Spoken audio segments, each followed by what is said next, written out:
আজিলৈ আহিছোঁ ৰঙালাও পাত আৰু মচুৰ দাইলৰ সৈতে বনোৱা এটা বহুত বেছি সোৱাদ লগা ৰেচিপি। এই ৰেচিপিটো বনাবলৈ একেবাৰে সহজ আৰু একেবাৰে কম বস্তুৰে হৈ যায়। যদি আপোনালোকে এই মচুৰ দাইল আৰু ৰঙালাও পাতৰ বড়ৰ ৰেচিপিটো এবাৰো নাই খোৱা, তেনেহ'লে নিশ্চয় এবাৰ হ'লেও ট্ৰাই কৰি চাবই। তেনেহ'লে ভিডিঅ'টোলৈ আগবাঢ়ো আহকচোন। আশা কৰোঁ আজি মোৰ ৰেচিপিটো ভাল পাব। তাৰ বাবে এয়া মই বস্তুখিনি যোগাৰ কৰি লৈছোঁ।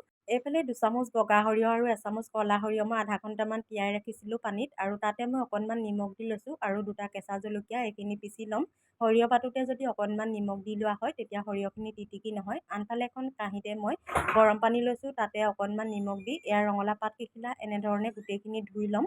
অকণমান সময় তিয়াই এনেদৰে সকলোখিনি, আৰু এনেধৰণে যদি ধুই লোৱা হয় গৰম পানীত, তেতিয়া ৰঙালাও পাতকেইখন কোমল হৈ পৰিব। আৰু এতিয়া গোটেইখিনি মই অকণমান সময় ফেনত শুকাবলৈ দিম।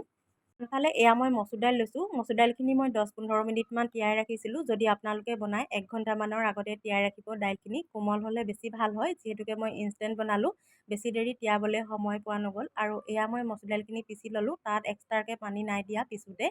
আৰু তাতে এয়া মই সৰিয়হ বটাখিনি আৰু এটা মই পিঁয়াজ সৰু সৰুকৈ মিহি মিহিকৈ কাটি দিছোঁ, আৰু তাতে অকণমান জোখমতে নিমখ দিছোঁ, অকণমান হালধি পাউডাৰ দিছোঁ, অকণমান ৰেড চিলি পাউডাৰ দিছোঁ, আৰু অকণমান জিৰা পাউডাৰ দি দিছোঁ। কেঁচা ধনিয়া পাত থাকিলে আপোনালোকে দি দিব পাৰে, যিহেতুকে আজি মোৰ ওচৰত নাছিলে সেইবাবে দিয়া নহ'ল। একেবাৰে শেষত মই 2 চামুচ মিঠাতেল দিছোঁ, সৰিয়হ তেল। এতিয়া গোটেইখিনি ভালদৰে এখন চামুচেৰে মিলাই ল'ম।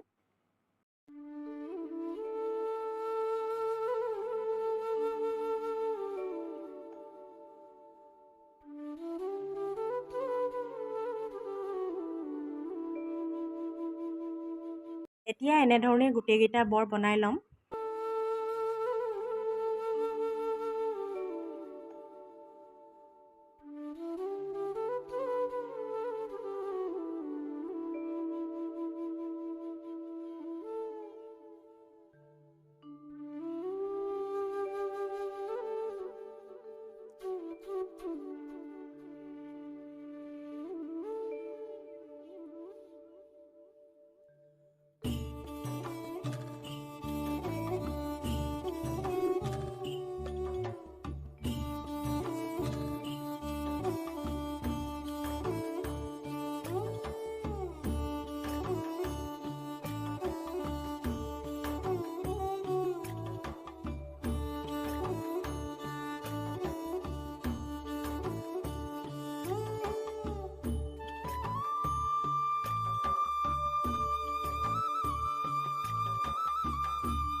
এয়া গোটেইখিনি এনেধৰণে বনাই ল'লোঁ। এয়া আনফালে এখন কেৰাহী পাতি তাতে দিছোঁ মিঠাতেল, আৰু এয়া তেলখিনি গৰম হোৱাত এয়া এটা এটাকৈ বৰখিনি দি দিছোঁ।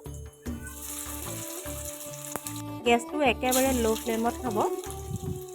মই ইয়াত 3টা-3টাকৈ দিছোঁ, তেতিয়া ধুনীয়াকৈ তেলখিনি সোমাই যাব। আৰু 1 মিনিটমানৰ কাৰণে ঢাকনখন অকণমান সময় মাৰি দিব, তেতিয়া ভিতৰৰ অংশখিনি ধুনীয়াকৈ সিজি যাব।